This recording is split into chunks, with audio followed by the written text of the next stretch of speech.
What's going on, everybody? Welcome back to another episode of the Cinema Scumbags movie podcast. It's been like a month. This is episode 178. My name's Seth. My name is Nick.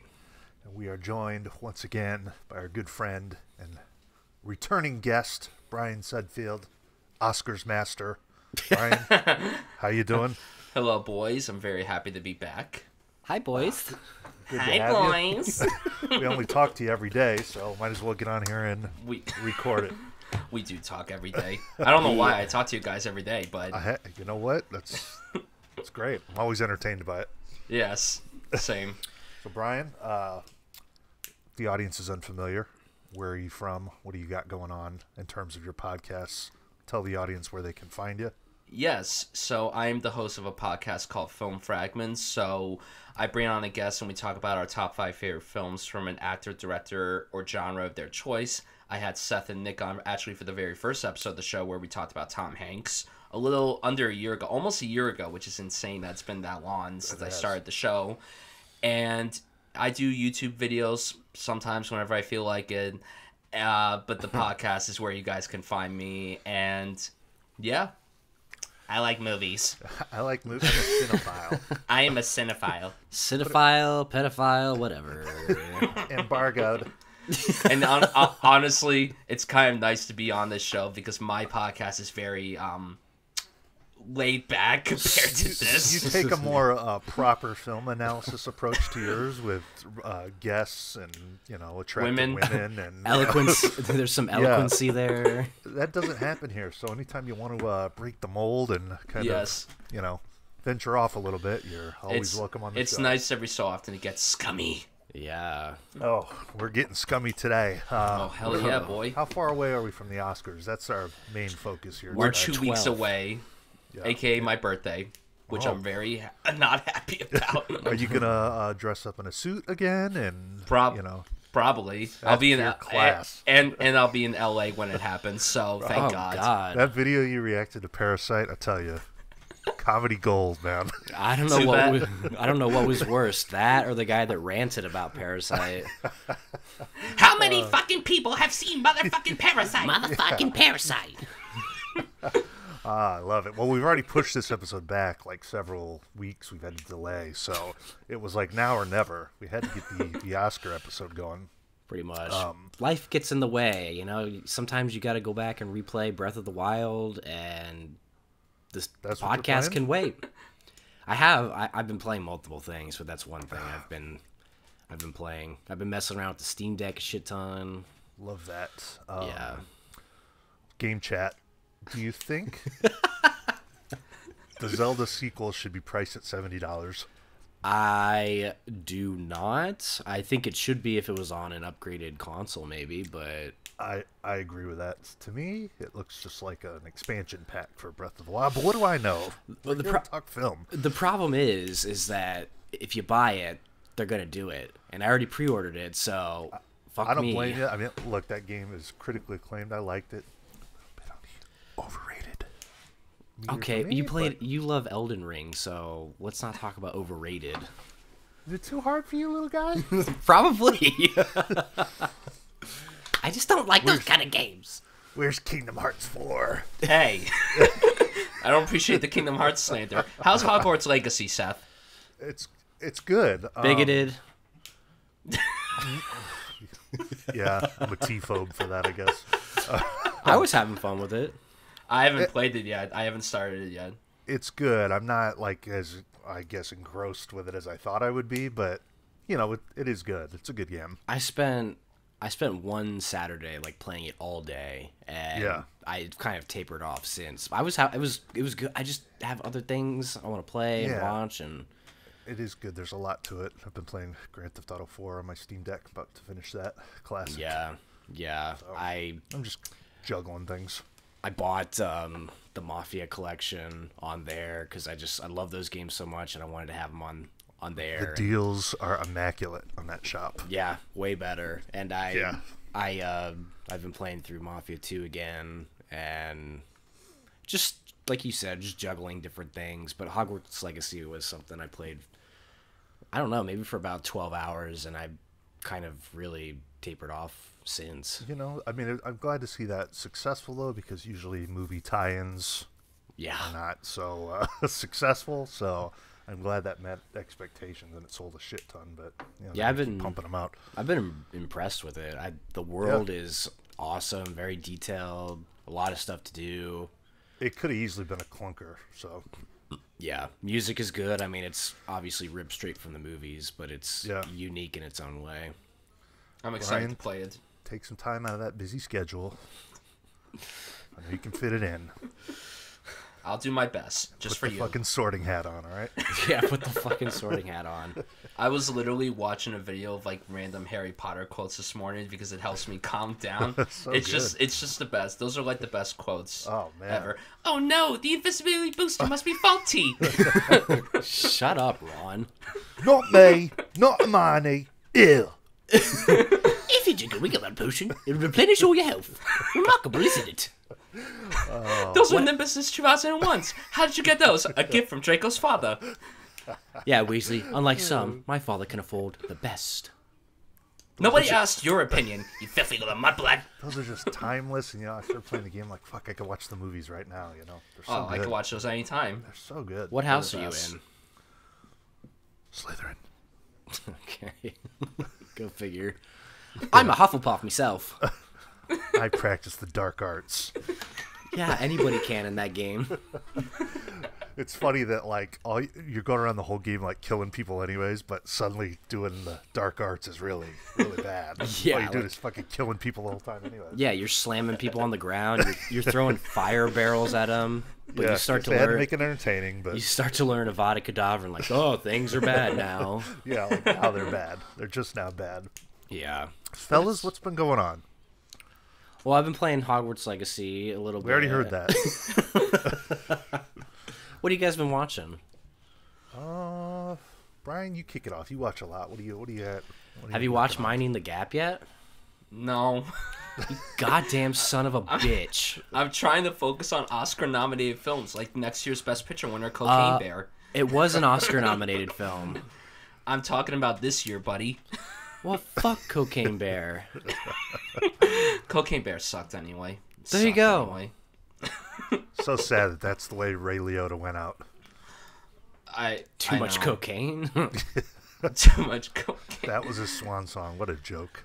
Yeah, seriously. Well, he has that show, Blackbird, too. Yeah. That was better. What else did I see? I saw Titanic in theaters a few weeks ago. That shit was fire. That had to have been a riveting experience. Oh my god, it was. And I went with 4 of my friends, none of whom had ever seen it before. Oh my god. And I'm like, I hate that you guys get to experience. What are they, like 5 years old? I went with my 5-year-old friends that have never seen Titanic before. I said to them, I'm like, listen, you're missing out on one of the best films of all time. And they're like, I don't like romances. And I'm like, trust me, you'll like this. That sounds like the words of a man who's never touched a woman. So, what was the verdict? Did they like it? They all loved it. They all loved it. That's just...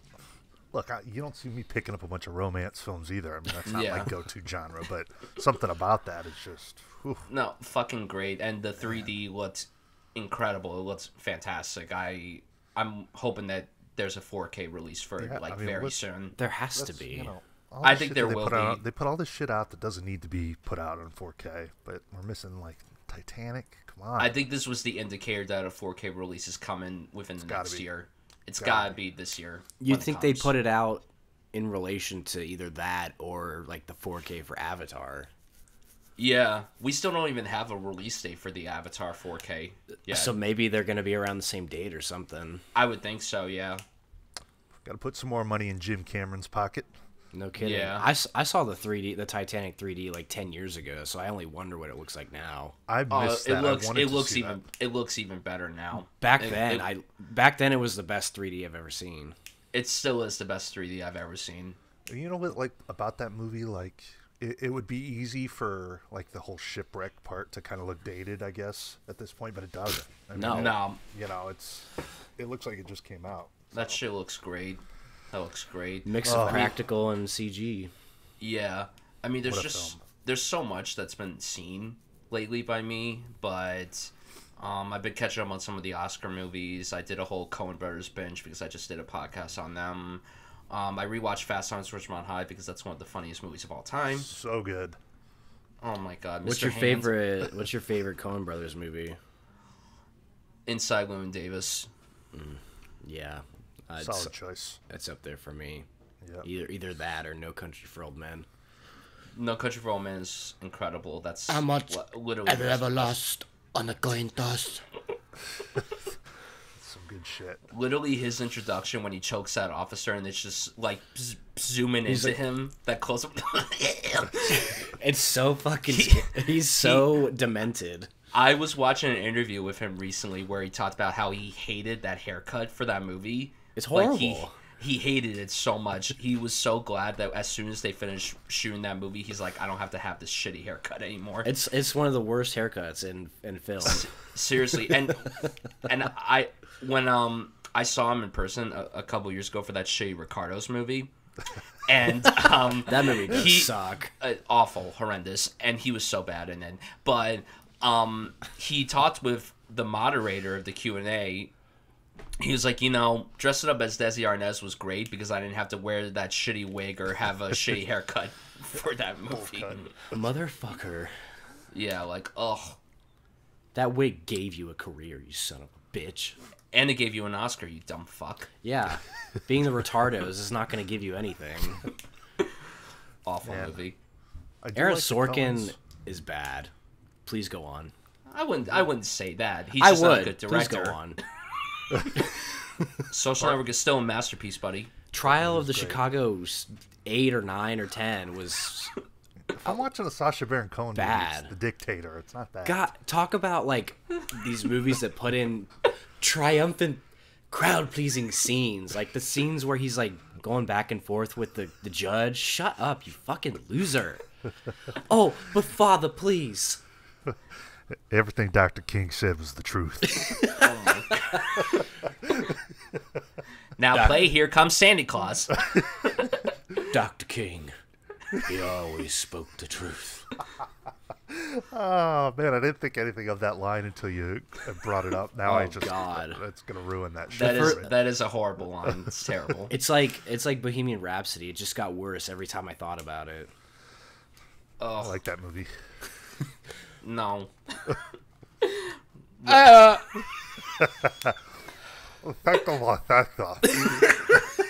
It gets deeper and deeper every time.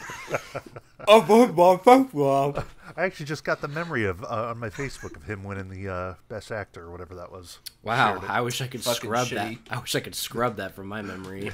What a shitty Oscars. I was gonna. He won Actor. Green Book won Best Picture. God, what a joke. Yeah. Who else won that That's year? the Oscars just for Seth. Like, I don't even know. That wasn't the best year for cinema. Very forgettable year. Very forgettable year. Who would ever thought a Farrelly brother would win Best Picture? And now a Fairway Butter has another movie coming out. Yeah, did you see Woody that? Harrelson is Challengers. They played the trailer for it when I saw Cocaine Bear the other night, and I'm just like, man, this looks like shit. What? It looks so bad. I love Woody Harrelson, but like, fuck. Looks like we could have a new classic on our hands, boys. God. Anything's better than Dumb and Dumber. Now that is false. That's a great movie. Ridiculous. That's a great movie. So good. Oh, Dumb and Dumber. So you're saying there's a chance? Oh, it's classic. Shut up. Sorry you didn't get to grow up with it. I don't know what you were watching as a kid, but must have been pretty bad. Did I ever tell you guys the story of when I saw the sequel and there was a cat fight that broke out during it? The sequel, Dumb and Dumber and Dumb. Jesus, Dumb and Dumber, dude. Dumb and Dumberer is Yeah, Dumb and Dumberer or Dumb and Dumber 2. Dumb and Dumber 2. Okay. Literally, I saw that movie with my friends, and there was a cat fight that broke out. I don't know why. I don't know what happened, but like the fucking cops came. Oh my! That's probably way more entertaining than the Oh, film. it was, and I'm just like, well, I guess I can't see this movie. But then I eventually saw it, and it was not good. It's bad. It was At least not you didn't worth the drive an time. hour to a special screening like I did. Oh, you moron. Yep. That's the big film event out in Iowa. You got to drive to Iowa City for the Dumb and Dumber 2 premiere. A special screening for special people. For special people. Yep. It's funny, too, because they did that screening at, like, one of these... It's like some artsy indie theater, kind of like Film Bar in Phoenix, where they play, like... it's a bunch of cinephiles go.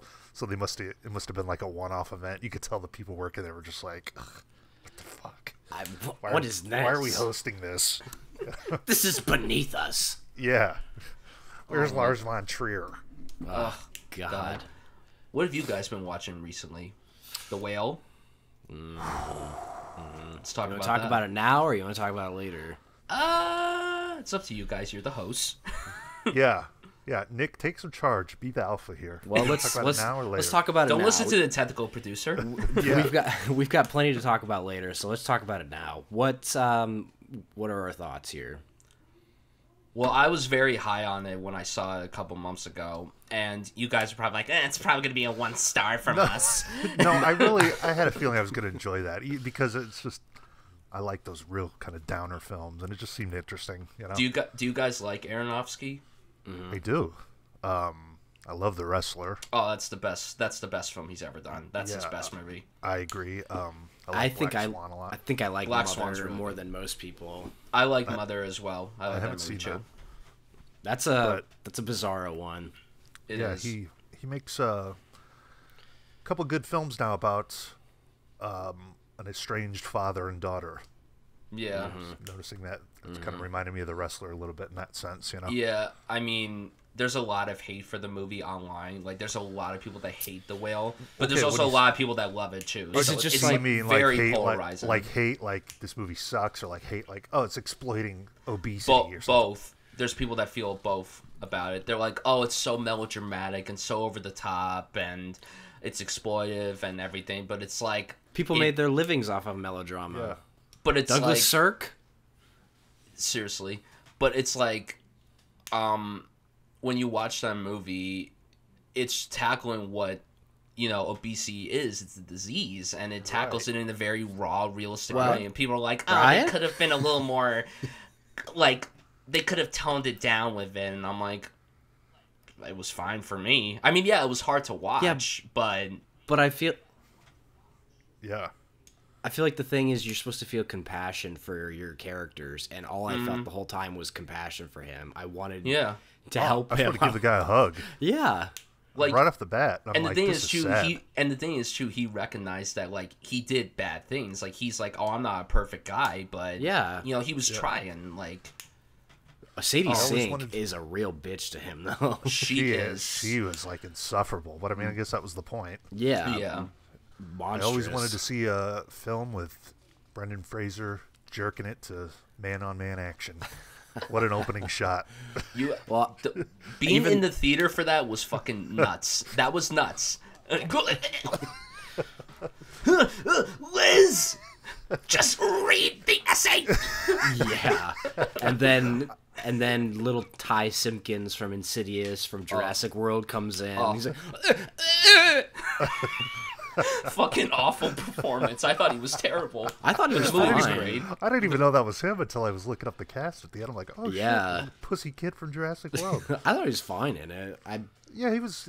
I didn't have a problem, but I mean, I knew that movie was going to be a downer, but I guess I wasn't prepared for it to be that much of a downer. Oh my god. Like- Literally his delivery of when he turns and his ex-wife's about to leave and he's like, I need to know that I did one good thing right with my life. Oh my God. fucking Man. god. I just got chills from you saying it. Oh, Every scene of him gorging on food just made me so sad. oh my god. Yeah.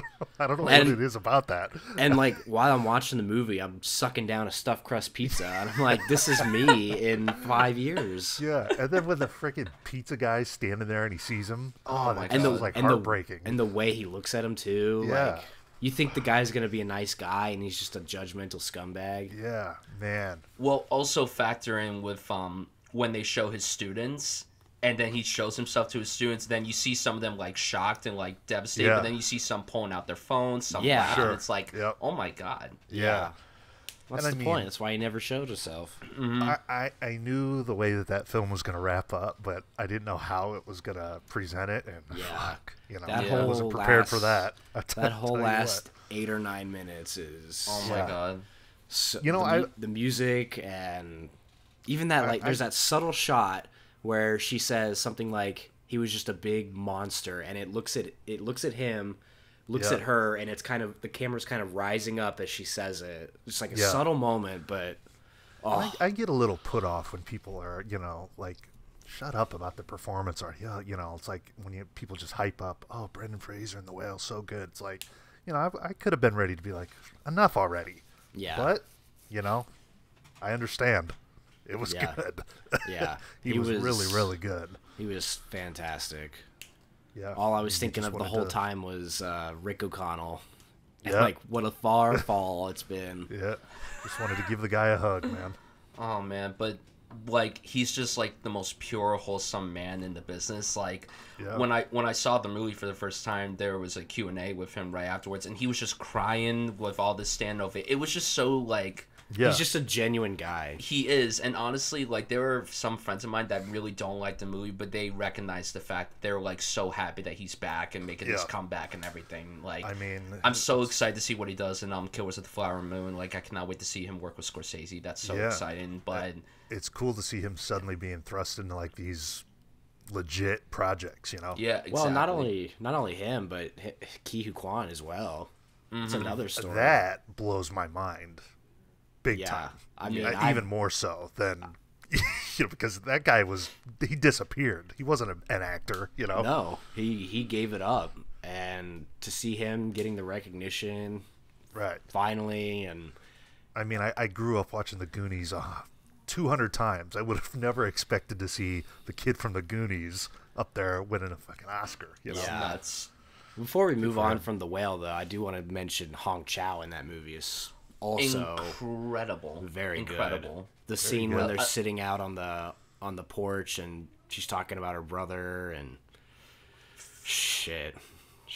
I had a feeling watching that, though. I don't get on Twitter because it's just the biggest cesspool on the internet, but I had a feeling that people would be bitching about the themes of obesity and whatever. I mean, that's what it is. Yeah, you can't make anything without offending anybody nowadays. Seriously. So. You just have to block it out. You can't. It's a good movie. It's a good movie. Yeah. I love how she could go from doing that to the menu, two drastically different performances. It's incredible. She's one of the best working today. She's so talented. These are tortillas. Some good shit, man. Great stuff. Yeah. Oh. What else? Yeah, what else? Jesus Christ, please watch Minding the Gap. I will. I promise I'll watch it. That is one of those documentaries that I feel like maybe shouldn't be rewatchable, but I've seen it twice. I've seen it. I do need to watch it 3 or 4 times at this point. It's not even about skateboarding. That's just the backdrop. Yeah, right. It starts out that way, but then skateboarding is the escape.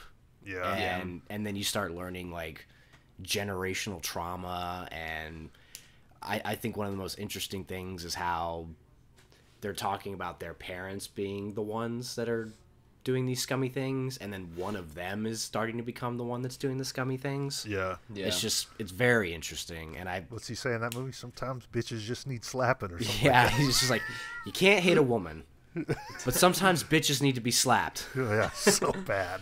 No, that is.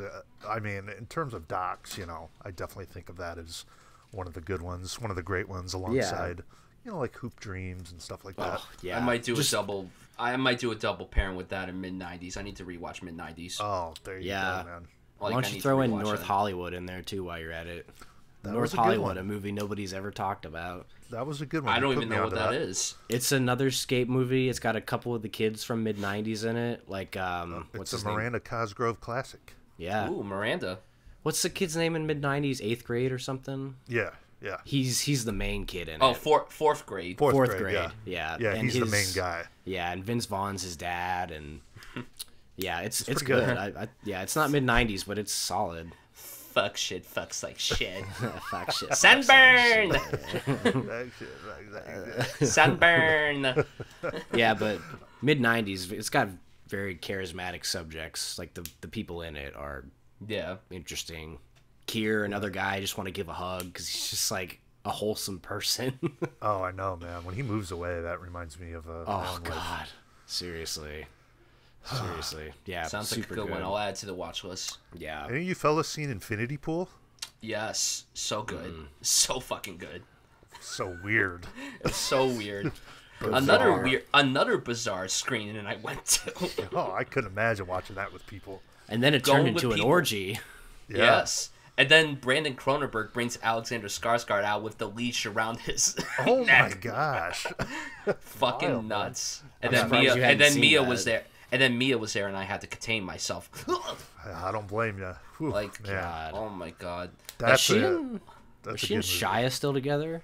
Yeah, they're still together. Man, she is. Listen, I never thought that I would be like so like crazed out by a sequence where someone jerks someone off in that movie, and then you see the cum shot. It was a great hand job scene. It was like the Green Knight all over again. For that happened. Oh God, that was just an odd movie. One of those that like I wasn't like thrilled with it when it ended, but I kept thinking about it throughout the day. You know. Yeah, I wasn't too high on the ending either, but like really good. That bus sequence, oh my God. Yeah, I like when it's not all explained to us. You know. Yeah. Like that was just kind of left open to, you know, kind of interpret it the way you want. You know. Yeah. It's a good one. I feel like I'm missing out. It's good. You know. You need to. Somebody needs to make a letterbox list of movies where the cum shot is visible. There's no cum shots and women talking? No. No. Just a lot of shit shots. I didn't realize Sarah Polley directed that. She needs to just stick to her Dawn of the Dead performance because that's the only thing I know her from. Well, Take This Waltz is pretty good. With maybe Zack Snyder should just write another role for her. Yeah, I agree. Take This Waltz was interesting. It gives me a weird feeling watching it. Yeah, it's kind of a downer. Yeah. I was happy to see Seth Rogen and Michelle Williams reunite for The Fabelmans. Oh, the ending of that love story. Ooh, God, about that. Yeah. Oh God. Okay, we were talking about it before the podcast, but what are your thoughts on The Fabelmans?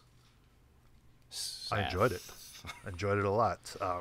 Is it going to jump to the top of my favorite Spielberg films? No, but much rather see him do that. I'd much rather see him do that over and over again than the fucking Bridge of Spies or something like that. You know, Bridge of Spies is good. I'm sure it is. It's just not my. It is really good, actually. I'm sure it is. Right, like what's the one with the paper company, the Post? Oh, Post? That one was fine. Oh, like forgettable, but you need to be in the right mood for a movie like that. I don't think I'm ever in that mood because I don't ever. I don't blame you. I don't care about paper. I went to see Bridge of Spies. I left. Oh, got up and walked away. Who were you with? You were with somebody, right? Yeah, might have been with Eric. I don't know. Yeah, it makes sense why you guys left. Peanut brain. I know. We're gonna go see Creed 3 this week. Hey yo, D.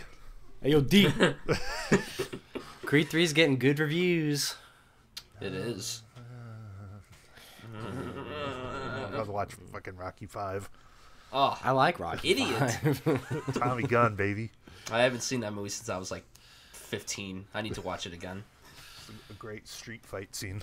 You could say that Rocky 5 is the AIDS of the series. Yeah, you could say that, definitely. Rip. I still think Rocky Balboa was the perfect ending to that story. I don't need to see any spin-off or anything like that. But Creed is okay. Yeah, I agree. I like the Creed movies, though, so suck a wiener. Well, thanks for joining us, everybody. Have a good one. Bye. See you later. All right, so who's ready for the Oscars? Not me. Look, I used to be way into this. I'm just not anymore, but I'm going along for the ride anyways. It used to be better when it happened like somewhat near the end of the year. Now it's I used to hype this up like the Super Bowl, you know, like fuck yeah, I can't wait to watch the Oscars. Now it's like you know. Now it's like a quarter of the way into the new year. But Brian, I know you're really into it. I mean, like, I will admit that it's gone downhill these last few years. Let me ask you guys this: so Jimmy Will Kimmel's Smith hosting, tainted them. Yeah, I was gonna bring up Will Smith actually. So that Jimmy outburst Kimmel was unbecoming. Yes, it was. So Jimmy Kimmel's hosting. How many jokes do you think he's gonna make about the slap? Do you think he's gonna make it in the first 5 minutes? Oh, for sure. I'm sure. Like, Can I just say, without straying off what you just said, you think Will Smith really walked up there and slapped him without anyone knowing about it? Just answer that for me. Do you think that was a genuine event? I think it was real. I think so. No way, man. They're entertainers. What do you think? There's conspiracy. They're actors.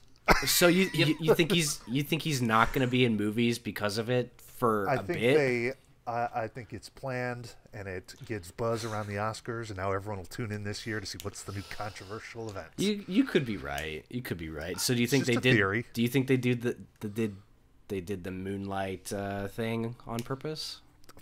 Wouldn't surprise me. That was does it seem like every year there's always some big event, and it gets people talking. I don't know. What do I don't think so. I think he's just unhinged. Probably. I think so too. But to answer your question, yeah, Jimmy Kimmel will be going for that right away. He's not even that good of a host. To host the Oscars, he's not funny. It's like, well, that's true. He's not funny, but the thing is, too, it's like, why are you making someone who's a talk show host the Oscars? Why aren't you giving it to someone who's like very well rounded with films? Yeah. Like, they've had actors host before, like Hugh Jackman hosted the Oscars once, and he's like obviously a big film actor. Right. Like, that makes sense. Get a guy who's connected, Yeah, and also he's a good performer too. So he's a good performer too. Jimmy Kimmel, like, he's fine as a talk show host, but as the host of the Oscars, no. Yeah. It's like, what is his connection to make him? The only connection he has is that his show is across the street from the Dolby. He's just across the street. He just talks for a living. I mean, it's better than Jimmy Fallon or a James Corden, but his show is ending soon. Thank God. I saw that. Yeah. I think they should just do hostless. Just have whoever's presenting come out and say the spiel, and then they could have just let Chris Rock do it again with no distractions. I feel like he was kind of overshadowed by that whole event. I will say, though, that not that this is saying much, but Jimmy Kimmel is a far superior host than the 3 that they got last year. Like, far superior. Yeah. Who did they do last year? It was Amy Schumer. Oh. Yeah, Regina. You're right. Enough said. And who was the other one? Wanda Sykes? Wanda Sykes, yeah. Yeah. Is it Regina Hall? Regina Hall, yeah. Yeah. Oh, wait, so did Chris Rock just present one award last year? He did. Oh, okay. My bad. I thought he hosted the thing. No, just now you're right. I remember those chicks. Oh, yeah, that was bad. Nobody remembers Coda at this point. Man, that's true. Another weird Best Picture winner. Another film that I don't think should have won Best Picture. When's the last time you've heard about that? I forgot about that movie. Yeah, seriously. I don't know. I'll tune in as entertainment, but I used to just be way into it. Yeah. I agree. I think this year is like one of the better ones recently as far as like the Best Picture quality.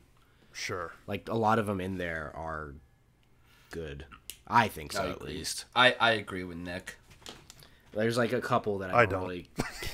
There's only a couple. Seen Tar, buddy. Dude, you haven't even seen Top Gun yet. I don't want to. No, it's so good. I don't want to watch that. I don't want to watch Tar. I don't even like women talking. I don't even like the original Top Gun. I like Maverick a lot. I'm sure it's fine. Planes and action is not really my genre. Shut up! You love Porco Rosso. That's true. That's the a great plane movie. Film. Yeah. I like pig pilots. That might be Michael Keaton's best movie. It could be. It very well could be. Well, as long as you guys are still in for it, we're going to be going back to our old betting ways. Wait, what is on the line here? Because I've got no chance of winning this, so it's just what I want. What am I going to end up spending? Well, there's definitely some in here we're all going to be guessing on, so you might be okay. I thought we were doing a $20 Blu-ray for the winner. Do you think I'm wealthy? Well, Daddy's staying with you. Why don't you sneak into his little wallet and take a 20? All right, look, I'll agree to this. Be like Stevie and steal money. Yeah, it's like, which one of you a-holes am I going to be buying a Blu-ray for? That's the real question. Hey, could be worse. Could be buying a Blu-ray for some fantasy football loser. That's true. That's why I didn't do it. That's why I got kicked out. Well, I quit doing that because it was. Speaking of football. Well, we're gonna be moving on. We're gonna be moving on here. We're moving. Call. B, we didn't talk about that. We're moving on. Philadelphia, the loser city of America. Truly, I mean, losing his baseball franchise, 3 lost championships in 1 year. Honestly, bro, I'm a Giants fan. I don't want the Eagles to celebrate, but for you, as a friend of mine, man, World Series loss and a Super Bowl loss. Whew, fuck me. That's rough. Well, I'd rather be there than not at all. So it's fine. It's cool. Don't you think it's heartbreaking to lose on the championship stage? Like, I'd rather get kicked out earlier and not have to deal with that pain. I would rather be in the World Series than not be in it. Let me tell you what, though. Makes you feel better. That heartbreaking for both. I mean, that Yordan Alvarez home run to pretty much clinch it. My heart sank into my asshole, and seriously, it was what we talk about all the time, where you go from. Yeah. It was that. Look, I truly believe, this is not me getting off on an unhinged conspiracy again, but do you think it's out of the realm to think that the NFL, which is sponsored by all sorts of betting now, all you see is bet commercials. I'm going to agree with you with what you're saying. It could be like, out of all the sports, that could be like pro wrestling, where it'd be the easiest to script. Oh, easily. That holding call at the end was bullshit. I fucking hate the Eagles, but you cannot make that call. No. In the Super Bowl. At that point in the game, that's absurd. They've been they let them play the entire game, and Seth is gone. Oh, your audio changed for some reason. Can you hear me? Yeah, but it's the bad audio now. Jesus. What a disaster. Great program, Bryan. Hop off the call and come back on. How do I leave? Click leave. Jesus, what a numbnuts. How do I leave? Click leave. Now I gotta fucking edit this. Now I gotta mess around with this. So this isn't gonna screw up the whole thing? No, it's not. Okay. I'll take care of it. Don't worry. Thanks, producer. You're welcome. You're welcome. Anyway, right. Back to the regularly scheduled program. You can't make that call at the end of the game. Yep. Bottom line, the Eagles suck, and fuck you. All right. Bottom line is 38-7. I'm just kidding, man. No, I mean that was a heartbreaking call. It completely changed the trajectory of how the game could have gone. Horrible. I feel like if they stop them in that scenario, they kick a field goal and the Eagles go down and they score. It just makes me wonder because you watch an NFL game, every commercial now is. I agree. DraftKings.com, place your bets. Agree. It's all fucking run, but it's all betting, man. Even before this game, like once they started letting these things happen, I was like, if you make this shit illegal, or if you make the shit legal, who's to say they don't manipulate the games for certain winners? I mean, it's. Well, it must be heartbreaking to get that close twice and not be able to seal it off because damn well that was a fluke season for the Phillies. That ain't gonna happen again. They're better than they were last year. They're better than they were last year. They're better than the Yankees. Eagles, maybe. The Phillies are probably not going to do it again. I've come to that realization, but it was some weird fluky shit. Like it was. It was. I can't believe it happened. Like still now to this day. I felt bad for you for about 5 minutes. I appreciate you not texting me at all about it. I would never do that because if you did that to me, if anyone did that to me, I'd be fucking livid. I would never do it. Eric texted me and he's like, "How you doing today, bud?" Oh, that's annoying. I didn't answer him. That's annoying. Oh, Bryan said something right as soon as the game ended. Yeah, I didn't answer him. That. Listen, I was drunk. I'm sorry. I forgot about that. I'm like, oh. Shit. I didn't answer that either. I was quoting something. I was like, Nick, I'm sorry, brother. I know what you were quoting. It was like right after the game ended. The message from Bryan. I'm like, oh man, that's. Whew. I'm sorry. He didn't give it any time. I was drunk. I wasn't thinking.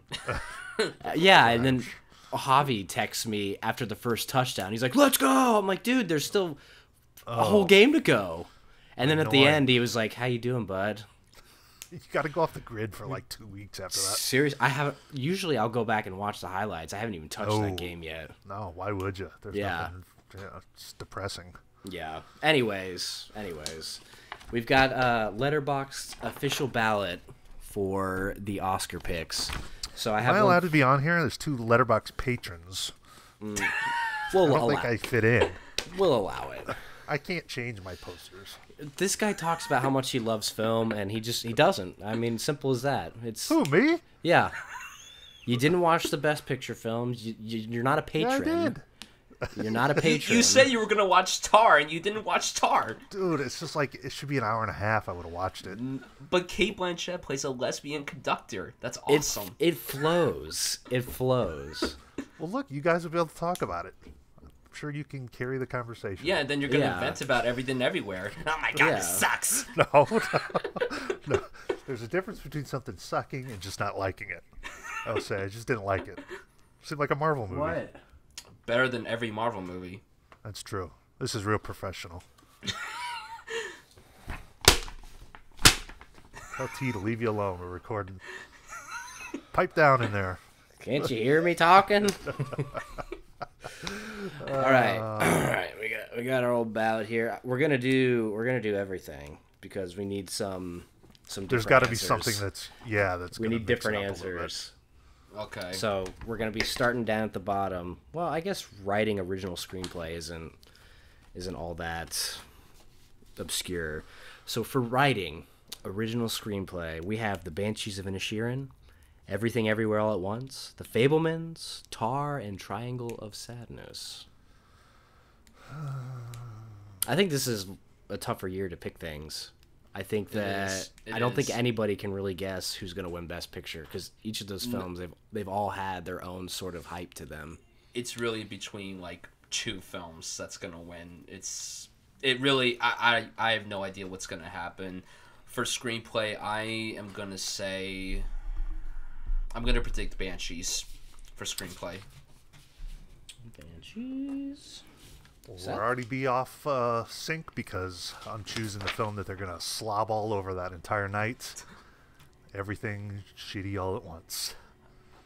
I don't know if I buy that winning screenplay, though. I don't know. I don't either. I think I'm with Bryan with Banshees. I just think that because, like,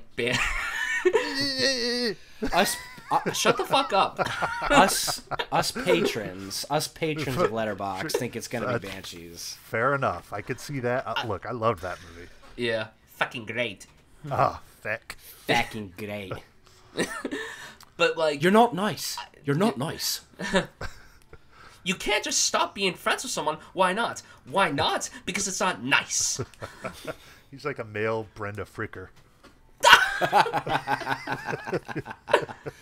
Well, I mean, he kind of does look like the pitching lady from Home Alone. Yeah, that's what he reminds me of. Brendan Gleeson, Brendan Fricker. Brendan Fricker's brother, Brenda Fricker's sister. I love that I love that Mad Eye Moody's now an Oscar nominee. Oh, it's awesome. Love it so much. I mean, much. being in Harry Potter is not like, oh shit, actors. No, I know. I just think it's cool. I just think it's. He also cool. gave a great performance in AI, artificial intelligence. Oh, that piece of shit. Daddy. Like the worst Spielberg movie ever. Pretty bad. Pretty disappointing. Bad. Listen, it could have been good. Listen, like I told you, there's only 2 good things with Halo Joe Osment: Kingdom Hearts and Kingdom Hearts 2. You know, you might be right, but I'm going to move secondhand Forrest lines Gump? in that list. The Sixth Sense. We're talking about the ones where he's the lead in. No, Forrest Gump is great. I love Forrest Gump. Sixth Sense, but, you know, Bruce probably doesn't remember that. It's a great fucking movie. Oh, we didn't even talk about that. That's okay. What? That was tasteless. I think we talked about it before. Yeah, but now they confirmed. Yeah, but now they confirmed it's dementia. That's sad. Fucking heartbreaking. Yeah. Well, hey, at least we won't have to see any more shitty Die Hard sequels. Well, I'd like to forget I was in Pulp Fiction too. Oh, yeah, you're not a Pulp Fiction guy. Oh, you don't like Pulp Fiction? I don't like Pulp Fiction or Reservoir Dogs. Okay, you know, for a guy who Reservoir likes, Dogs, that's nuts. That's nuts. That's like his best movie, objectively. Nick always harasses people for being a contrarian, but man, I've seen some real polar opposite ratings than that guy. Talk about trying hard. Reservoir Dogs is like I tried hard. I tried hard to get through them, and it's a struggle. It's a real struggle. Film it's subjective. Yep. Like I don't need Tarantino inserting himself into movies anymore. He's the worst parts of all those. I mean, that's not false, but yeah. What's next? I have no way to respond to this stupidity. Yeah, because you know it's true. Okay. All right, we have. Mark me down because I'm already up 1-0. So. Well, I can't mark anything.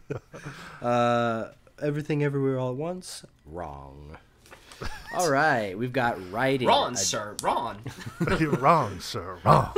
We've got writing, adapted screenplay. We have All Quiet on the Western Front, Glass Onion, Living, Top Gun Maverick, or Women Talking.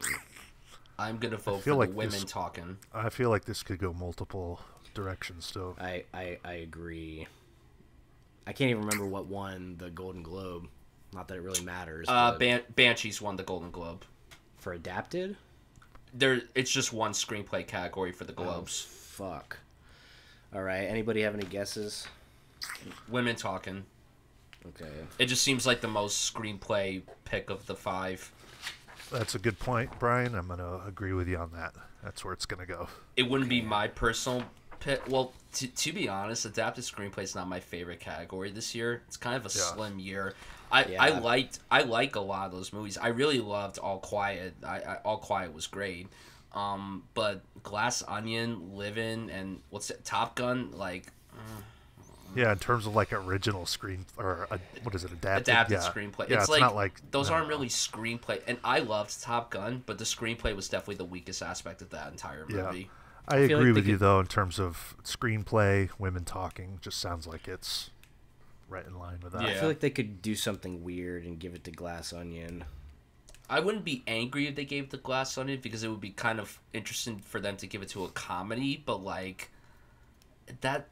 I just don't think that's as deserving as like utter. Like I know you weren't super high on Women Talking, Nick. We talked about it right before Seth hopped onto the call, but I don't know. I think the screenplay was probably the best one of those 5 to me. But again, it's a slim year for adapted screenplays.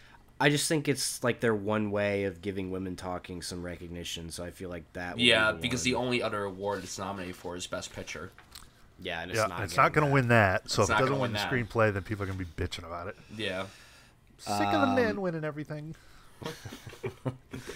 Okay, visual effects. We have All Quiet on the Western Front, Avatar, The Batman, Black Panther, and Top Gun. I feel like it's a crime if they don't give it to Avatar, so I'm going with Avatar. Yeah, Avatar. 100% got to be Avatar. Avatar. Tarded. There's a lot of tarded films this year. There are 2. Sound. All Quiet on the Western Front, Avatar, Batman, Elvis, Top Gun, Maverick. Top Gun. I think that's a good pick. Final answer. I'm going with Bryan. Top Gun.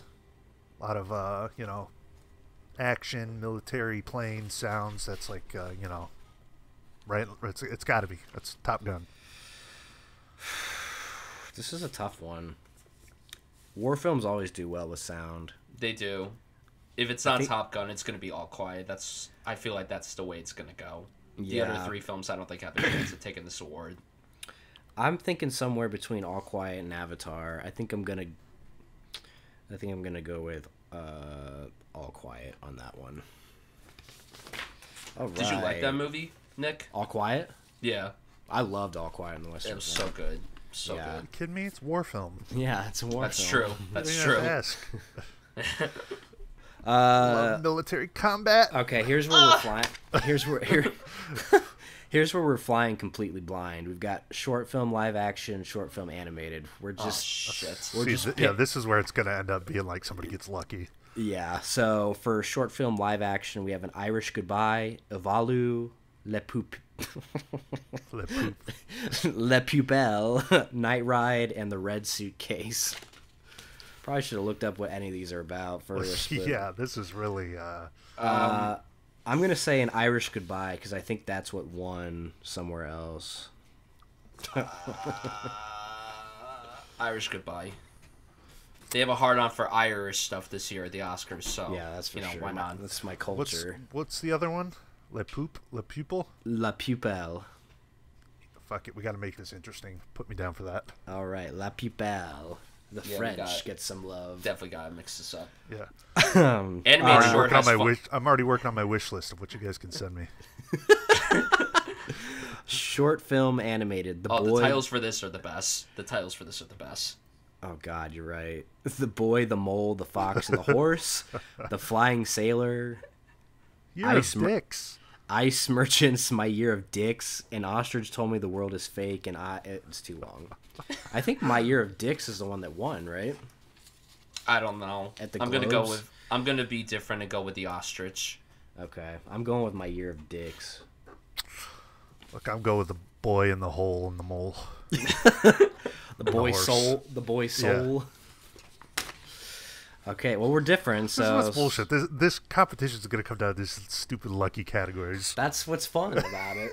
It is fun. That's what's going to be the difference maker. Pretty much. Okay, we have production design. All Quiet, Avatar, Babylon, Elvis, and The Fabelmans.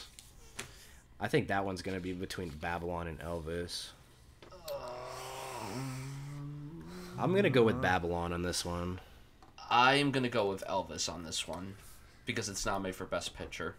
I wasn't thrilled with Elvis, but I kind of feel like it's going to have to get something somewhere. Yeah. Oh, it probably will get another award that we may get to later. But oh yeah, it'll either he'll get Best Actor or it'll get a smaller. I hope he doesn't win Best. I'm going with Elvis on this one. Okay, Elvis.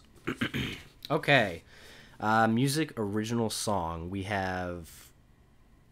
Oh, it doesn't even... Never mind. First one is Applause from Tell It Like a Woman. Hold My Hand from Top Gun. Lift Me Up, Black Panther. Natu from RRR. And This Is a Life, Everything Everywhere. What the frick is RRR? You don't know what the RRR is? It's like the film that everyone's talking about. Oh, you don't go on social media, so you probably don't know. Yeah. Very minimally. It's like this very over-the-top Bollywood action film. Yeah, I haven't seen it myself yet. It's on Netflix. It is on Netflix. Yeah, it's like 3 hours though. But apparently everyone says it goes by really quick, so... I'd be surprised if you haven't seen a clip from it. It's like, there's like that scene where he jumps off the cart and all those animals are coming out of their cages. I don't know, maybe living under a rock or something. Maybe. It looks interesting, but yeah. Put me down for that. Okay. I'm also going to vote for that. Natu. Natu. I think it's cool that the Everything Everywhere song got nominated because David Byrne was attached to it. Ooh, is he? Yeah. Hey, that's pretty cool. You hear his vocals a little bit throughout the song, and then he also wrote the song too.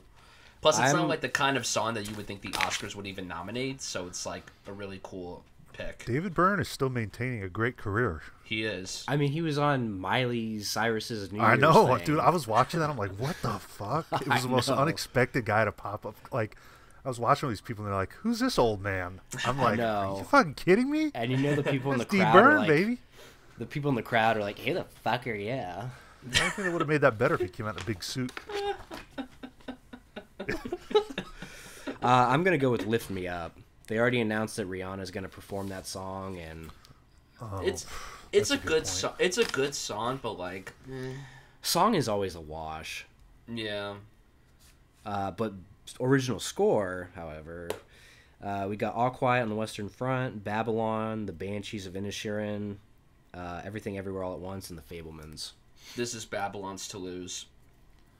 This is Justin Babylon's award. This is his award. Regardless, Babylon's a very polarizing film, but one thing that a lot of people are in agreement on is the score. The score is phenomenal. It's so good. It's old-timey score, too, I'm sure. Okay, so you've got Babylon. I love the Fabelmans' music. I feel like John Williams, kind of like Steven Spielberg, gets a little... At this point in their careers, they get a little overlooked just because they've done so many other great things. Because they've been there forever, yeah. Yeah, but I feel like the Fabelmans' music is really good. I like that one song in All Quiet on the Western Front. Like that motif, the electronic sound. The one that plays a lot throughout the movie? Yeah, I like that one. I think I might agree with you, though. I think it's going to be Babylon. Put me down for that. Okay, Babylon all the way around. Okay, here we go. These makeup and hairstyling. Yeah, this one's gonna be interesting. So for makeup and hairstyling, All Quiet, The Batman, Black Panther, Elvis, and The Whale. It's gotta be one of the fat prosthetic movies, and there's 3 of them here. So the Penguin, Elvis, Fat Tom. Yeah, Fat Tom. Fat Brendan. I don't know if this is me being blinded by what I want, but I think they're gonna give it to The Whale. That was such an incredible transformation. Yeah. Like, I mean... Like, I sent you guys that transformation that Aronofsky posted, and it's like, oh my god. Yeah. That would be who I want to win, but... I don't know. I mean, I didn't see enough with Elvis to think, wow, this is amazing makeup and hair. Yeah. Put me down for The Whale. Okay, so that's The Whale. I really want the Batman to win, but I think it's going to go to Elvis. I'm going to say Elvis. I can throw a curveball. That. I could see that. I could see that being the smaller one that Elvis wins. Okay. Cool. Oh, international feature film. Oh, this is an easy one. Yeah, I agree. All Quiet on the Western Front, Argentina, 1985, Close, EO, and The Quiet Girl. All Quiet. Argentina. Yeah. Oh, you think so? It's All Quiet. I thought it was going to be Argentina because that's what won the Golden Globe. Well, All Quiet is also nominated for Best Picture. That's true, but that's I feel like that's what's going to take it. I've only seen that, and I just watched EO the other night. The fucking downer of a movie. Is it sad? It's so on sad. the Criterion Channel. It's so sad. I can't do sad animal movies, and me don't really sit well. Yeah, it's like the ultimate downer. It's like it's a big downer. It's a huge downer. Okay, so you guys are going All Quiet. Yeah, I'm going with that. I just feel like when you look at the track record of all the films that got nominated for international and picture, they would give it to the one that's nominated for picture. I agree. I haven't seen Argentina 1985. I'm sure it's very good, but it's a Prime film, so it probably has that going for it. Yeah, but All Quiet was. It's All Quiet's really Netflix. Yeah, All Quiet was really masterful work. Well, I think this is probably going to be the one big difference. I'm going to go with Argentina 1985. Decision to Leave should have been in here, by the way. I agree. That was a fantastic film. This is an interesting one too. Film editing. I already know which one, but The Banshees of Inisherin, Elvis, Everything Everywhere, Tar, and Top Gun. I think it's Elvis very easily. I disagree. I don't think it's the best editing. Yeah, but I think it's gonna be because it's so fast paced. I think they're gonna look at that and be like, oh. Yeah, that's a good point. I still think they're just gonna have a hard on for Everything Everywhere all at once. That's I think Everything Everywhere. And I think the scene that really catapults that is the sequence where quickly flashes through every single universe we've heard. That's really, and their crew was really small. They had a very small crew, editing crew, VFX crew. So I think that would be the deserved one. I just feel like Elvis is that's too safe of a pick. That's too safe of a pick. Well, Bohemian Rhapsody won Best Editing, and that is the most absurd editing win of all time. I think of the same thing. Great film. It's true too that people in the same, all the editors vote on editing, so it's not like you have Jennifer Lawrence voting on Best Editing. Yeah. Okay, we got docs, documentary short subject, The Elephant Whisperers, Haul Out, How Do You Measure a Year, The Martha Mitchell Effect, Stranger at the Gate. I'm going to go with How Do You Measure a Year. What was the Elephant second Whispers. one? The second one was Haul Out. I'll go with that one. Put me down for the elephants. So Bryan is Haul Out, Seth is Whispers. We're all different. See, now this gives me a reason to actually pay attention to the Oscars, though, so... Yeah. Now I'll watch it. Yeah. Okay, documentary feature. All That Breathes, All the Beauty and the Bloodshed, Fire of Love, A House Made of Splinters, Navalny. I love Fire of Love. Fire of Love was incredible. Yeah, but I'm gonna go with All the Beauty and the Bloodshed. I am gonna go with Navalny, which I love. What is Navalny? What is Fire Love? So it's about two volcanologists or whatever. Yeah, it's real. It's on Disney Plus. Okay, and what's the Beauty and the Bloodshed? I forget. Hold on. I forgot who it was about too. Give me 2 seconds. But that's the one I've heard. I keep hearing people talking. It's from the woman who made Citizen 4, that Snowden documentary. Following the life of artist Nan Goldin and the downfall of the Sackler family, the pharmaceutical dynasty who is greatly responsible for the opioid epidemic's unfathomable death toll. It's kind of interesting. Yeah, that does sound interesting. Go put me down for that. Okay. Add it to the watch list too while I'm at it. All the Beauty and the Bloodshed. Okay, here we go. We're getting to some bigger hitters. Directing.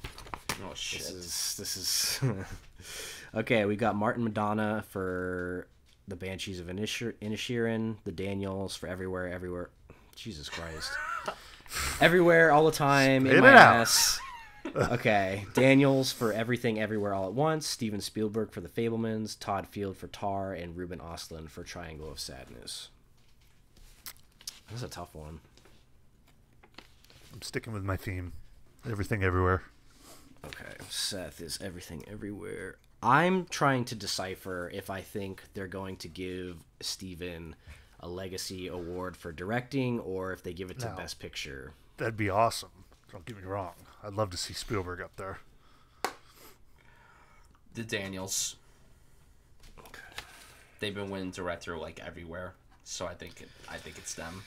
Fuck. I don't know who would take it if they don't win. Yeah. Probably Spielberg, but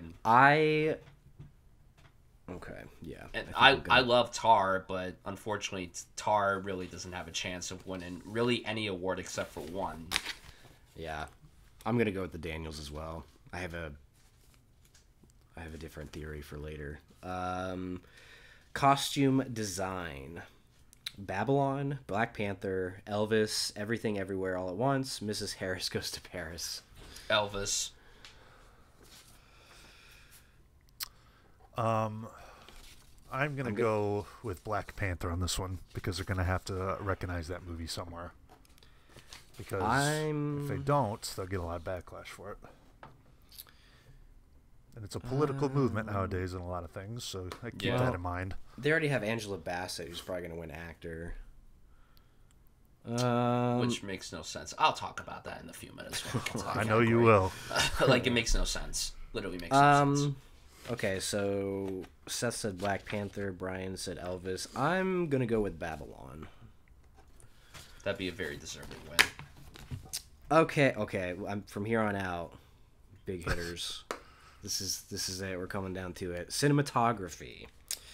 All Quiet on the Western Front. Bardo. False Chronicle of a Handful of Truths. Elvis. Empire of Light. Tar. This is a very tough category to predict. Yeah, because I don't think any of them are any more deserving than the other. Bardo sucked, but the cinematography was great. It looked great. Bardo looks shitty. No, the imagery is not shitty, but the movie sucks. That's what I mean. That's what yeah. I mean. The movie itself looks like like Alejandro got too into his own asshole. Seriously.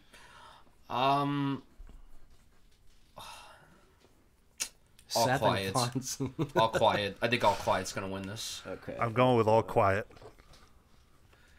All Quiet. This is just a very subpar lineup. It is. And I loved Tar, but I can name like 5 other movies that were better shot than Tar. I think All Quiet should win, but I'm gonna go with Elvis again on this one. Yeah, you know what the significance of that would be? Everyone would be like, it's time to award the female cinematographer. I know. That's... did it have a female cinematographer? Mm-hmm. Well, see, there's the third one in history to be nominated. I just think you have to think about that stuff nowadays when they're handing out awards and things, you know. But not only that, watching the movie, I wasn't thinking, oh, is this a female cinematographer? Yeah, that's true. Yeah, but you never know. I didn't even know that. Yeah, I didn't know that. You never know. But you know, if they give her the award, though, then they can say, like they can use that as like the Yeah. Okay, animated feature film. There's some good ones in here. Guillermo del Toro's Pinocchio. Oh, shit. Marcel the Shell with Shoes On. Puss in Boots: The Last Wish. The Sea Beast Turning Red. At one time, I would have thought it would have been Turning Red, but right now, I think it's going to be Pinocchio. I hope it's Pinocchio. It's Pinocchio. It's like there's no way that Pinocchio's losing. And the thing is, too, this is actually one of the better anime feature lineups in years because it's not just Disney movies, it's not just Pixar movies. There's a mix of everything. Marcel was fantastic. I love Marcel. Puss in Boots was way better than it should have been. Like, that film surprised me so much. Turn Red I thought was very good, and I haven't seen The Sea Beast, but again, that's not a Disney or Pixar movie, so it's nice that there's. Each of them are from different. Well, no, Sea Beast is Netflix, so basically they're all very different movies. Yeah. Sea Beast. So yeah, Pinocchio is definitely winning this, and it should win because masterful work. Masterful work. So good. Is that what you're gonna say, Seth? Yeah. Okay. So we're all in agreement. It's gonna be, gonna make up for the fact that Geppetto was shafted and Drew Carey never won an award. Yeah, seriously. Drew Carey, Julie Louis-Dreyfus, and Brett Spiner. All their best performances of all time. Man, that's great. Oh, and Usher, of course. Oh, don't forget about Ush. What the fuck is wrong with you people? Okay. 5 more. These are all the biggins. Actress in a supporting role. Angela Bassett for Black Panther, Hong Chow for The Whale, Carrie Condon for Banshees, Jamie Lee Curtis for Everything Everywhere, and Stephanie Sue for Everything Everywhere. Let me just say, as a massive fan of Everything Everywhere, I really don't understand why Jamie Lee Curtis got nominated for this. Yeah, I agree. I think Stephanie Sue is fine. I don't understand why Jamie got in. That's not an Oscar nomination worthy performance. What are they going to use as her clip when she has the fingers? What are they going to do? Yeah, just because they slapped that nasty gut on her. Probably the scene where they're crying together. When she chugs that little protein shake, oh my god. Disgusting. Yeah, great performance. I love the movie, but she should not have gotten nominated. Who else would you put in there? It's the Black Panther chick is going to win this. Yeah. You mean Angela Bassett? No, the Black Panther chick. Angela Bassett's no slouch. Angela Bassett is still so hot. She won an Oscar in another film? No, she lost the Oscar for that year to I don't even remember. It was 30 years ago. It's 8 years ago, asshole. People don't forget. Well, apparently they do. Unfortunately, Angela Bassett's gonna win this. That is so perplexing to me. She was good in the movie, but that's not an Oscar-worthy performance at all. She didn't really have a lot to do in the movie either. But I said this to Nick off air. The movie was at its best, honestly, when she was on screen because they weren't relying on. I think I said this to you guys the last time I was on your show. The Marvel movies just try to connect everything, and it's enough with trying to rely on connections. This movie really didn't do that for a good chunk of it, but then there was a period where they did, and it's can we just not do this right now? Yeah. Because, the movie was trying to pay tribute to Chadwick and everything, which they did that very, very well. But do they acknowledge that he died? The movie literally opens with him dying. Oh, wow. It's Jesus literally Christ. The first scene. They can't say, they try to save him, but then it's too late. They can't save him. Is it him or no? You don't see him at all. Damn. It's his sister trying to save him. She's trying to create something to save him, and then it's too late. And then it's this funeral, and then it cuts to the Marvel logo with no music, and it's honestly a really sad opening. It was a really good opening, but I mean that sounds like a good way to handle that. Yeah, they did a good job handling everything with that. Not like the Last Jedi where they put Rise of Skywalker in there. Well, they put Carrie in. Yeah. They should have killed her off in The Last Jedi. Not let her save herself with the Force. Brian, I know you're into the Marvel stuff, but I really feel now even people that are into it are starting to get just. No, I am exhausted with it. Nick said the exact same thing to me. The new Ant-Man was absolutely terrible. It was awful. awful. I mean, I've seen a lot of people who I know like love that shit have just kind of had nothing positive to say about it. It was just one gigantic CGI fest, and the jokes were not funny, and it was just one setup movie. It wasn't even an Ant-Man movie. I feel like they just pump those out so quick. It's like, okay, that one's out now, and then there's probably another one on the horizon. But it now, just keeps. But now Kevin Feige said that, we're going to cut back on how much we release. Yeah. Like, okay, but I don't know if that's going to make anything better because you guys keep hiring these shitty writers to write your movies. Like, why are you hiring Rick and Morty writers to write these Marvel movies? Yeah, that's... Well, and not only that, but now it's coming out that Marvel's become like this big corporation where they don't even have enough time to do the CGI. That's the thing too. You hear all these stories about these VFX artists who are hired to work on these movies, and then they're like, "We were rushed to put this out. We didn't have the proper time." There was a VFX artist that came out recently that said Marvel put so much priority in Wakanda Forever that they didn't give us, the people who worked on Quantumania, enough time to perfect the visual effects. Yeah. So it's gonna go downhill as we thought it would. They hammer that stuff into the ground, man. It is. Like, I'm excited for the new Guardians because that's a separate thing. They don't rely on connecting that, but even that, it's like you could just tell. You could tell that these producers and these corporate people in Marvel are like rushing everything out. Like, let the people work on it, and then you're gonna get great quality. It's like, let's find a character that appeared in one comic book panel, 50 years ago. Let's make a whole series about him. They used to be so much better at handling things. They would have like one movie a year or maybe two, and I'm like, okay, that's fine. But now there's like 5 movies a year, 7 TV shows. It's like enough already. It's too much, man. It's too much. I had a feeling that's kind of what you would say because I just have seen that with, like I said, people that are even like enthusiasts over that shit. And the thing is, too, going back to Angela for a second, like, if that's the first performance you give an Oscar to in an MCU movie, that's honestly a big mistake because Michael B. Jordan in Black Panther was great, and that film was nominated for Best Picture, so you would think, maybe they would nominate for that. And Angela's a great actor. She's fantastic, and she's probably the best thing about that movie, but it's like, that's not an Oscar-winning performance. And to me, I know there's a lot of people that are like, I didn't like the movie, but she was great in it. But it's like, Carrie Condon, what she did in Banshees was great. Han Chow in The Whale was great. Even Stephanie Hsu in Everything Everywhere, like, gave a great performance. But Angela Bassett, she didn't really do anything that screamed Oscar quality. Yeah, and I haven't seen the movie, so I can't give you a whole spiel. You could probably find some video online of her 5 minutes on screen. She's not in the movie for 5 minutes. I don't really even need to watch it to know that that's probably not something that's going to blow you away. Where you think that's an award-winning thing. And it's annoying too because they're going to give the Oscar to her just because she's never won one before.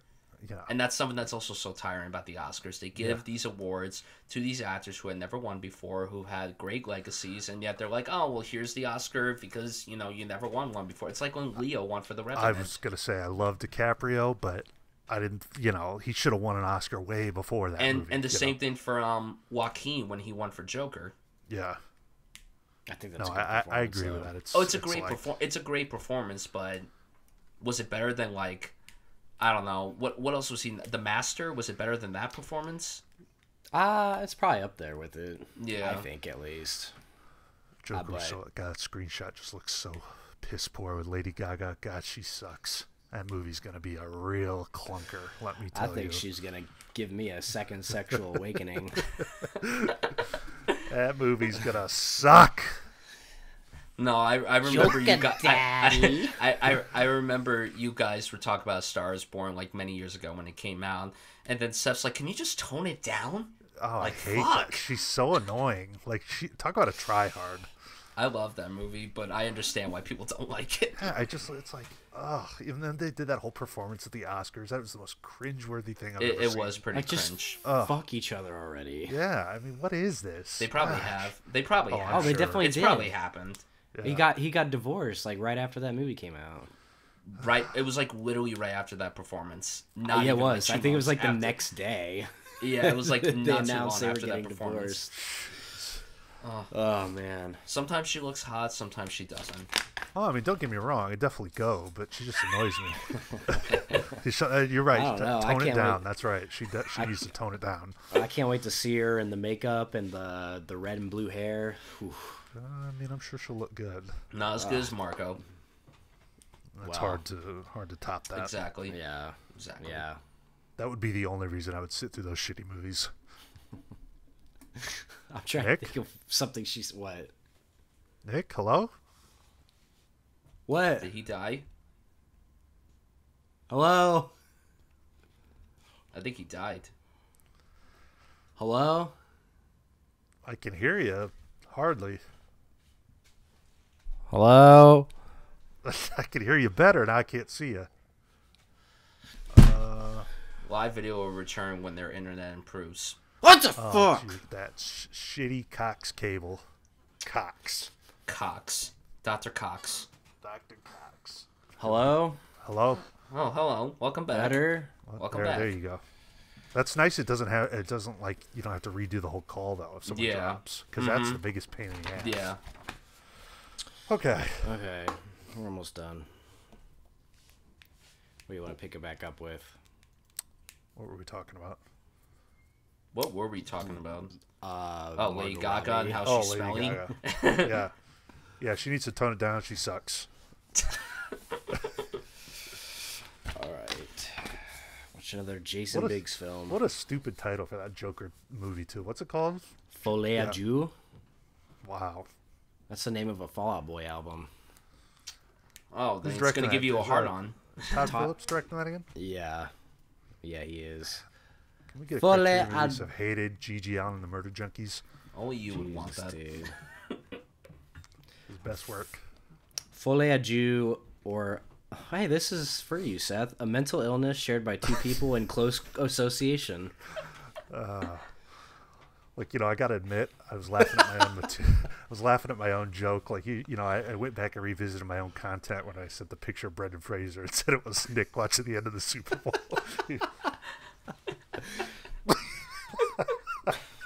It was. I was like this.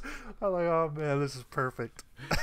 There's a lot of great meme shots from I that know, movie. like every shot of that is like comedy, man.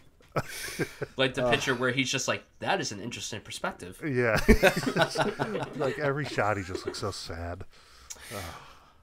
So well, pure. What's we're getting next? there. Supporting We're getting actor? there.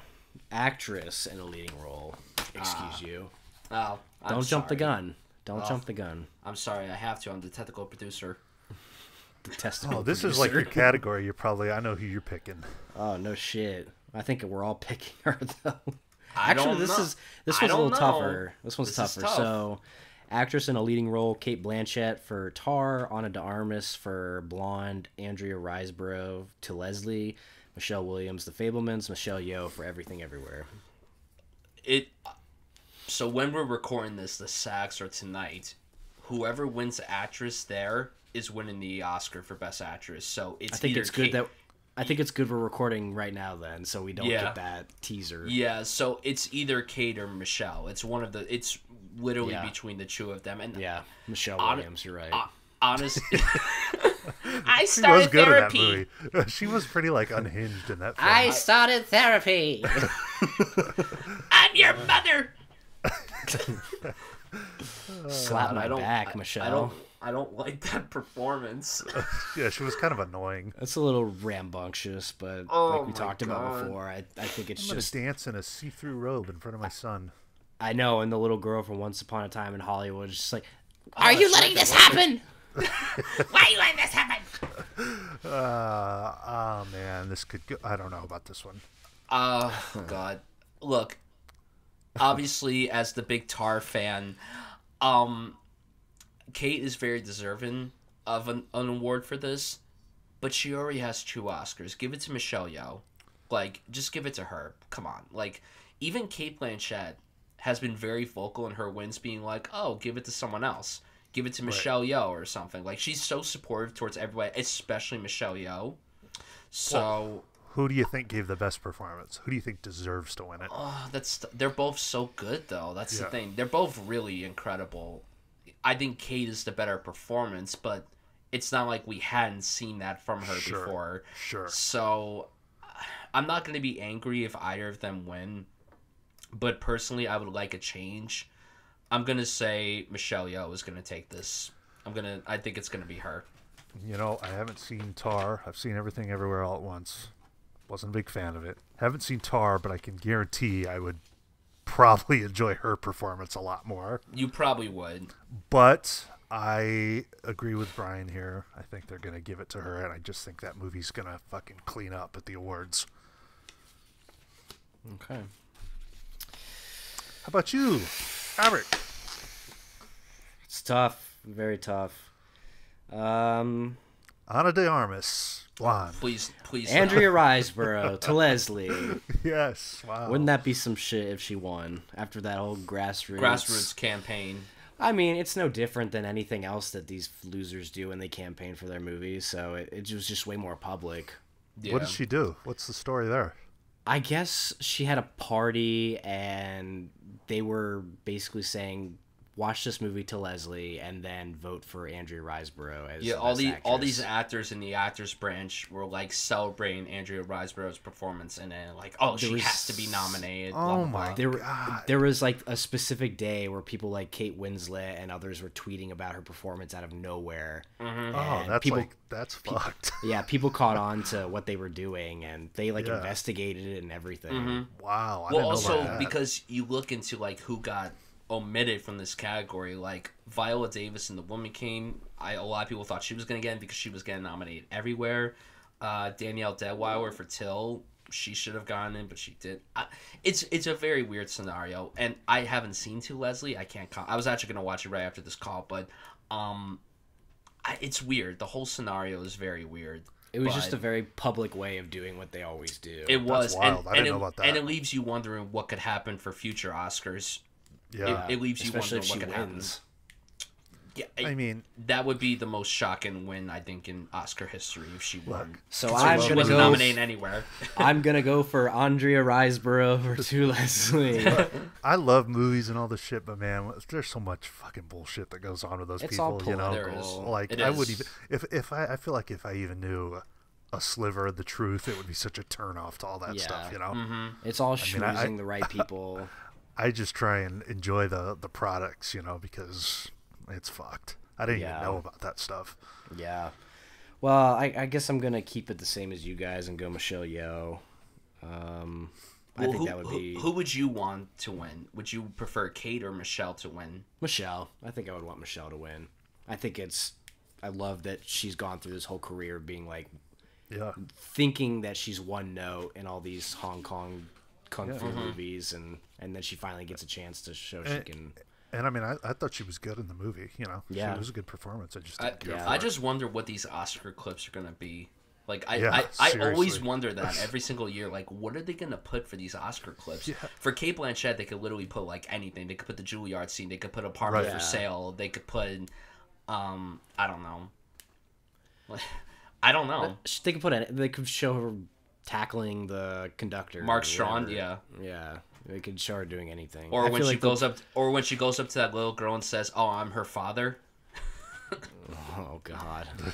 Yeah, I know what scene they'll do for Ki Hu Kwan though. They'll definitely show his final like climax talking. They have to. That's like a great scene. God, I love that part. Yeah, it's so good. We just have to be nice. I still cannot believe that guy's even being discussed.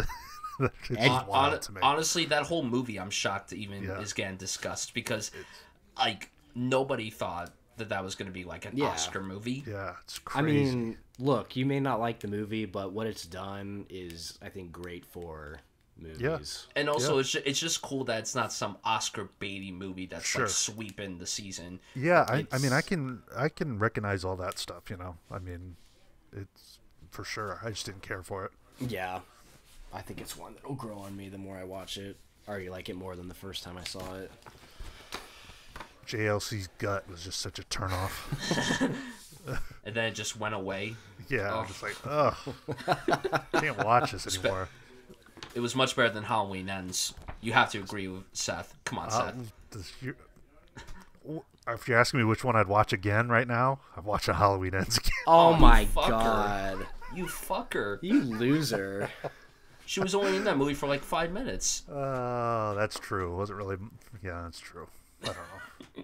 What I'd have to think about it. Truly retarded response. I was more entertained with Halloween. There's no fucking way. What was Corey Cunningham, dude? Oh my god, worst character of the year. Maybe, awful. Yeah. Horrendous. It's like you plucked a model straight from the runway and he went into act. Like he's awful. I'm so disturbed. That opening was cool though. It was. Then it went down real quick. That was. I was like, this is gonna be good. Oh no, it's not. Those guys fumbled that whole thing, man. Actor in a supporting role: Brendan Gleeson, The Banshees of Inisherin, Brian Tyree Henry for Causeway, Judd Hirsch for The Fablemans, Barry Keoghan for... Is it Keoghan? Barry Keoghan. It's smelly. Barry Keoghan for The Banshees of Inisherin, and Ki-Hu Kwan for Everything Everywhere. Ki-Hu Kwan. Ki-Hu Kwan, who used to go by the name Jonathan Ki-Hu Kwan. Really? Yes, on the Goonies commentary track, he says, Jonathan Ki-Hu Kwan? Data.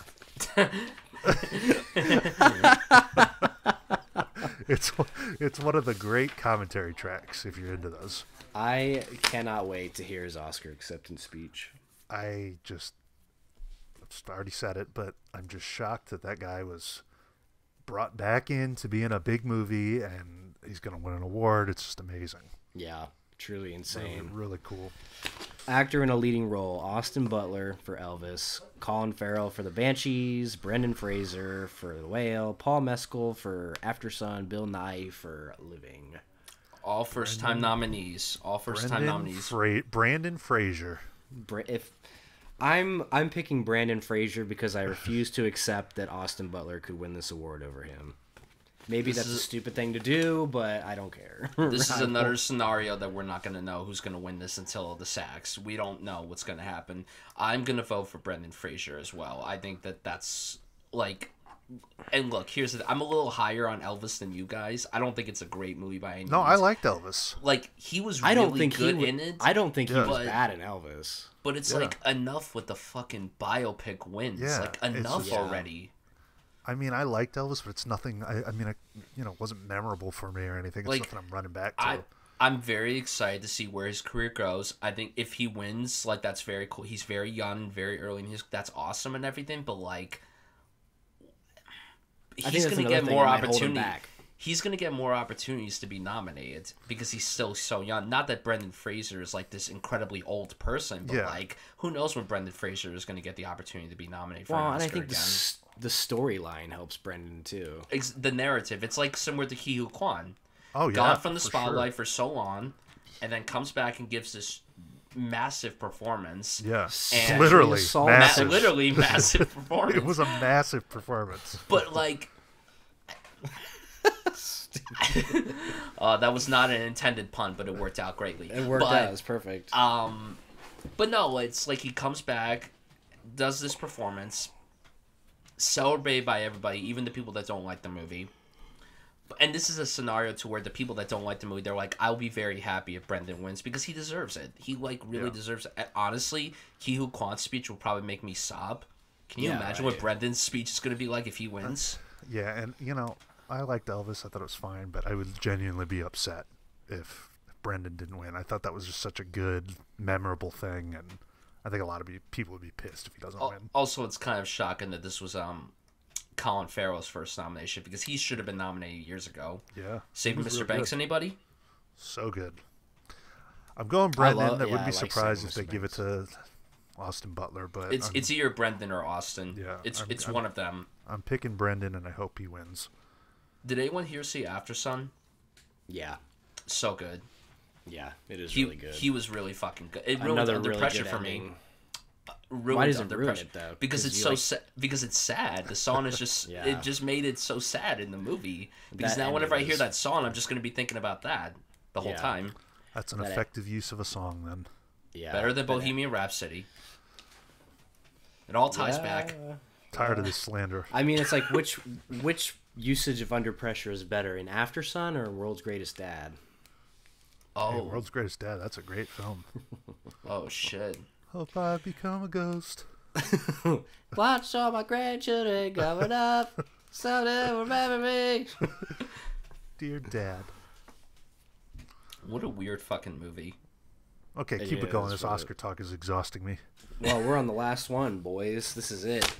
Best Picture. We have... Are we not doing... Oh, did we... Oh, never mind. Sorry. Keep going. Are you going to let me talk? Yeah, sorry. Didn't mean to cut you off, my brother. We got Best Picture. All Quiet on the Western Front, Avatar: The Way of Water, The Banshees of Inisherin, Elvis, Everything Everywhere All at Once, The Fabelmans, Tar, Top Gun Maverick, Triangle of Sadness, and Women Talking. Oh, breaking news. There's been a last-minute announcement. Last-minute nominee. Clerks 3 has been added to Best Picture. I was waiting for that joke to come in. I was waiting the whole time. In a shocking development, they've decided to go past the 10 nominee limit and give it to Clerks read all about 3. Why wasn't Brian O'Halloran nominated? You know, if I was running these awards. I'm so alone. You know what? So good. You know what me and my brother have started doing all the time? We're just like, someone's a little close to me. That made me question Dante's sexuality, honestly. That's a very feminine line. Someone's a little close to me. Someone's a little close to me. And you know what else I'm through with? Be your fucking friend. So alone. Okay, back to the real talk. My theory with this is they're not going to give directing to Steven because they're going to give The Fabelmans Best Picture. You really think that'll happen? I do think it'll happen. That'd be wild. It just be all right with it. I think it lines up with the way they do things. I just have it had a lot of hype for a while, and then it kind of died down, and then it won the Golden Globe for Best Film, and I just think Steven has that much of a presence to keep that Brian, going. this is clearly a two-man race between me and you, so... Let me pick Everything Everywhere All at Once. Just mark me down, man. That's what I'm going with. I still am like shocked that Everything Everywhere could win Best Picture. I'm still shocked. But with how it's won practically everything minus the Golden Globe, I think it's going to be that. Yeah. If it's not that, it's going to be Banshees, I think. Yeah. I don't think the Fabelmans has as strong of a chance to win picture as those two films do. But honestly, Nick's theory wouldn't surprise me one bit because the Academy has a hard-on for Spielberg, but also for movies like that. And that would be another one where it's like, oh my god, enough. Like, give it to something that isn't Beatty. That's just my opinion, of course. Yeah. This is just me thinking, but maybe there's some feelings out there that we didn't give it to him for Saving Private Ryan. Let's give it to him now. That's interesting. Oh, they should have just given it to him for The Terminal. Yeah. But wait, that wasn't even nominated. Nick, if your theory ends up being right, I'd be satisfied with that. I think that would be the win right there. I wouldn't need anything else. That'd be the worst birthday gift of all time if that wins Best Picture. I'm sorry. Look, I love Spielberg. I really do, but damn. If your day is ruined by who wins Best Picture, seek some help. I want to see a video of Brian in a suit reacting to the Fabelmans winning Best Picture. What the fuck? That would be great. I'll make sure that my friends record me. Please. Yeah. That was great content. Well. Yeah, Christine and this time Chubbuck it won't situation. No, I mean, the Fabelmans just feels so safe, and it's like, could we give it to something that isn't a safe pick? Like, when Parasite won Best Picture, that was not like an Oscar caliber film. Like, that wasn't like the kind of film that you think would win an Oscar for Best Picture. Right. And now it's going to be, like, Nomadland felt very Oscar-y, Coda felt very Oscar-y. Give it to Everything Everywhere. And yeah, you could say that Banshees feels very Oscar-y, but not as much as the Fabelmans. Not really. Yeah. Not as much as the Fabelmans. Maybe it's because, again, they have a hard-on for Spielberg. I disagree. I think the Fabelmans is just a therapy session for Steven Spielberg that we all get to watch. It was good. I did enjoy it a lot. I like the sequences in the school. I like the sequences in the school where he yells at the anti-Semitic guy. That was great. Good shit. You want to come back tomorrow and we can pray? Oh my god, that girl, that cat. Oh my god, she was so hot. Which one? Who is this? The girl that dated him at later on in the movie. She was. She was so hot. Yeah, she was the religious chick. She was so hot. I think the other one is. She was a baddie. All right, so you guys going everywhere, everything everywhere? Everything everywhere. I'm going with that. Okay. I wouldn't be upset if it happened. I just don't think it's going to happen. But I don't know fuck all. I mean, honestly, it's like Fabelmans, Banshees, or Everything Everywhere. If none of those three win, I don't know who would win then. Yeah, I really have no idea. Yeah, but Top Gun has no chance. Avatar has no chance. Women Talking has a little chance. All Quiet has a little chance, I think. See, there's just like there's so many scenarios. All Quiet on the Western Front won the BAFTA for Best Film, and it's got some hype. Banshees had some talk a few months ago. Everything Everywhere has had hype ever since it came out. Fabelman's had hype for a little bit. Top Gun, maybe they do something drastic and they give it to that. There's just all kinds of different. Yeah, the story with Top Gun is because it like saved cinema. Like people went back to the theater for that. Like that could be like the narrative for that movie. But like Tar has no chance. Elvis, I don't think has any. Anyone that says Elvis is winning Best Picture is crazy. That's not winning Best Picture. No. There's no way. And if it does, I'll stop watching. Yeah, that would be a very disappointing win. That would be ridiculous. Yeah. As long as it's not Triangle of Shitness. Literally. I didn't know that chick died. That's crazy. Yeah. Yeah, I was just kind of, once you said that, then I was kind of reading about it. I'm like, wow. My friend went to see that movie at its premiere in Cannes, and then like a month later she died. Man, that's some shit. Yeah, it sucks. She was really good in that movie. Yeah. And she was really hot too. Yeah, I was gonna say she's kind of a baddie. Yeah, she was hot and good in that movie. Yeah. Well, that finally got the Oscar predictions. Nick, that's some great camera quality you got there, buddy. It looks fine to me. It'll be interesting. Now I've got a reason to watch and follow along. So, yeah, I'll figure out what Blu-rays I want you guys to send me. And I'll get those sent over to you. I'll send pictures of the ballots to you so you don't think I'm cheating you. Yeah, please send me a picture so I can follow along because I don't even remember who I picked for any of these things. Same. Bryan, where can the 5 listeners for the Cinema Scumbags podcast check you out at? You guys can follow me on all social medias at Bryan Suffield, and you can find my podcast, Film Fragments, on any podcasting platform of your choice. Yes. If you want to take a more sophisticated, in-depth dive into some film discussion, head on over to Film Fragments. As he's holding his mug. Yes, very sophisticated. Yeah, always interesting. Always got some good guests on there. So yeah, a lot of good content. I have over women there. on there. That's why you're saying it's interesting. Oh, hey, there are some nice variety of ladies on the Film Fragments podcast. Oh, there are. Bryan, thank you very much for coming on. Absolutely, thank you guys for having me. Yeah, you've become a good buddy in the past couple months, so it's always good talking to you, and we'll keep doing this, having you on in the future. Absolutely. Spoiler alert, I'm becoming the 3rd Scumbag member now. Pretty much, yeah. Let's not get crazy here. I'm kidding. You pretty much are. You might kidding. As well be. I'm kidding. Nick, anything else to say? Good luck. Good luck.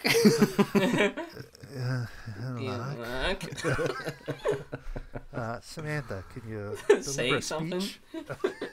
There will never be a manhood as long as she lives, because she will never be in it.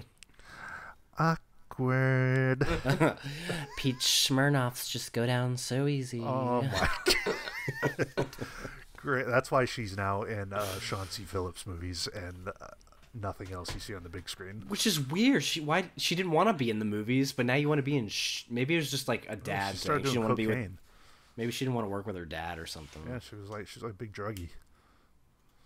Good luck. Anyways, good luck. 178 of the Cinema Scumbags podcast in the books. Thank you guys for listening, and as always, go fuck yourselves.